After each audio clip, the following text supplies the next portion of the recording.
Okay, now we continue with the second series of general books, and I have this two books. I'm going to talk about this one first.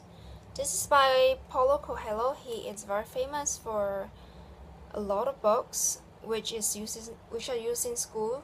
I read The Alchemist, and why did I have this book? Oh, this book was given to me by my disciplinary teacher, like the other one, the first one, which is A Teaspoon of Courage, and this one is called Like the Flowing River. The Alchemist is very famous for its mythological stuff, which I'm not really into, like things that are not in this world. But anyway, basically this book is about a collection of this author's reflections and short story written from 1998 to 2005. They are tales of, I'm sorry, there are girls like screaming next door, and it's so clear. Okay, back to this. Please ignore that. She's like crying all the time and screaming all the time. And then it's a powerful tale of like the living and the dying and destiny and choice and of love lost and found.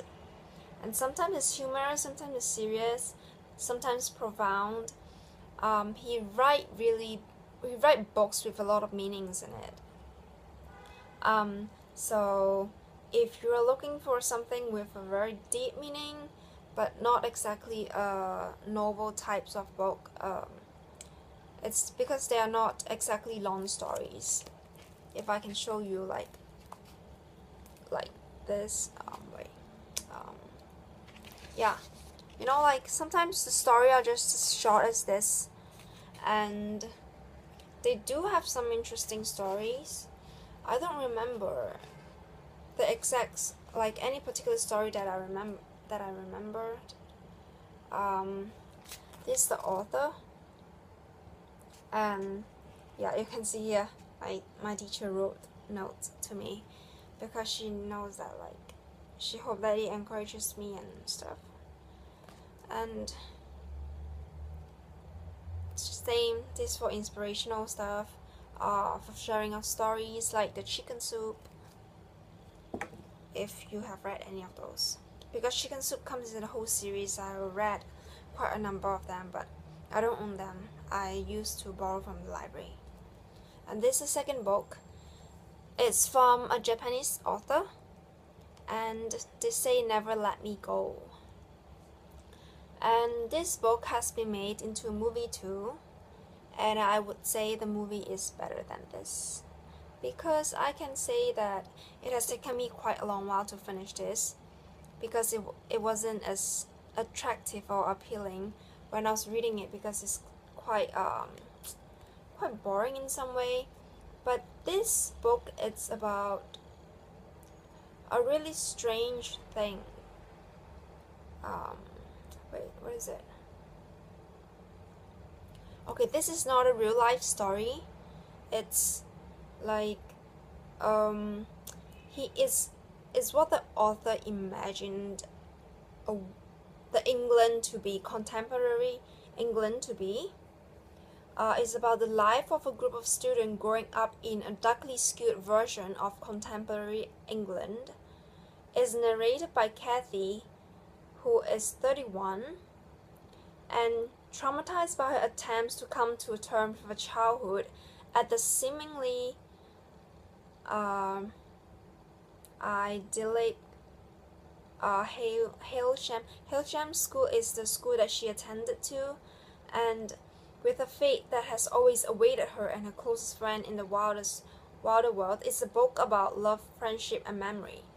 So basically, this is a really strange tale because it doesn't really happen in real life, I think. This school gets students, I forgot where they get them from. It's sort of like they grow these students, they make these students instead of recruiting them, or is it they are like made student. They are like not exactly. It's like you. I forgot the word to describe it. It's, you know, you don't duplicate the same person, and then you start growing the child in this environment where there is a real person living in the in the real world. So they have no idea what the real world is about, because their school is so excluded from the outside world. And the teachers always it's like a normal school with normal lessons, but the children never gets to go out, never have parents. And basically the school teachers are the tutors, are the guardians of the children, and they have two fates. One of them is that they become a donor for future organ transplant, or for their own original person if they happen to fall sick, or they become a carer, which take care of the people who turn out to become a donor. And it's much harder to become a carer than a donor, because if you don't apply to be a carer, you will become a donor in the end. So no matter what, you will still die, because eventually they will take out like most of your organs and you will die from it. So it's not about like saving somebody's life, but it's about sacrificing somebody for like, the children are just grown to be sacrifices for somebody else. So this is quite an interesting tale. If you watch the movie, it would be a lot more interesting than reading the book, from my point of view.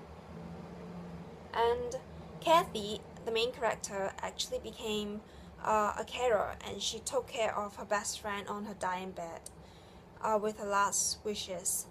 And it's also about friendship, because they have a really huge bond with this group of students, because after she became a carer, she reconnected with her best friend, and she retells